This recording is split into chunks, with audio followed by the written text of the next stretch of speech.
Hi, Dr. P here to talk about catch-up mechanisms and chance. This isn't much of a problem in two or one-player games because one player gets ahead and wins, or in the case of a one-player game, you can't really lose because you have no opponent. In a two-player game, the other player can resign if necessary. But in games for more than two sides, when a player gets ahead early in the game, and the game gives an advantage to the player who is ahead, as in engine or snowball games, then if there's no catch-up mechanism, other players can become frustrated as they see the leader ride into the sunset with a bigger and bigger lead. This depends on the nature of the game. When a game's standard mechanics enable players to routinely hinder or harm others' assets, as in war games, this isn't a problem because the game provides the means to catch up within its normal mechanisms, especially when players can gang up on the leader. But in games that are closer to puzzles or parallel competitions, such mechanisms are inherently not part of the game, almost by definition. So designers often install a specific catch-up mechanism. This is especially common in family games so that Junior can have a chance despite inattentive play, whether Junior is male or female. And this brings us finally to today's topic, chance and catch-up. If you give a player the opportunity to try for a lucky chance to catch up, many will blame the game when they take that chance and fail.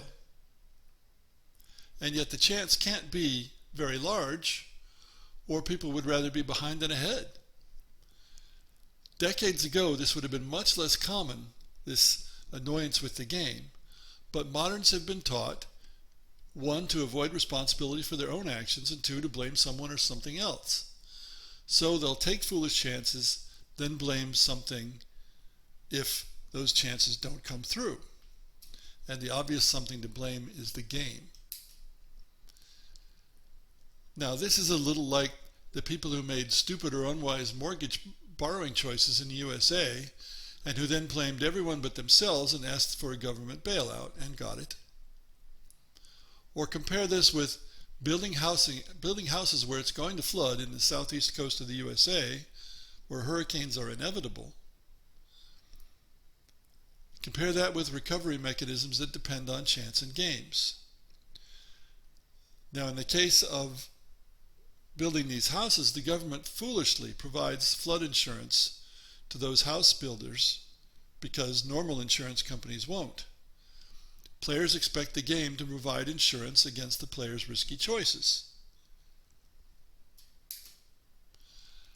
Now that doesn't fit with a major skill of many serious games, which is risk management. In risk management, you have to decide whether the chance of success warrants the risks you take. That's part of your play. The game shouldn't protect you against your own foolishness. Big rewards tend to turn the heads of people who are not so good at this kind of risk management. They notice the positive, the reward, rather than negative, the high risk of failure. While you could entice players to make errors of judgment by posing big rewards with bigger risks, that's not a good idea with today's players. You will just annoy everyone. It's better to give the players a series of catch-up possibilities that will collectively do the job if the player is lucky. But better yet, find ways to avoid obvious chance. That is, avoid dice rolls or card draws or any kind of take-that cards. Unfortunately, at some point, if there's much chance involved, some players are going to blame the game if the chance doesn't fall their way, however unlikely it may have been that the chance was going to work for them. This may be why many Euro tabletop games don't have any overt chance elements.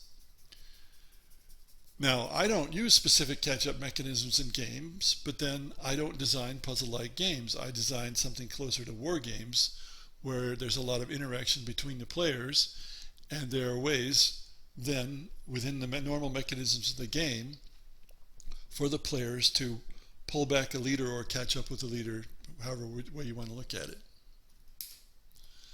To me, the best game is one that doesn't require catch-up mechanisms, But that's hard to do if you design multiplayer puzzles. Thanks for listening.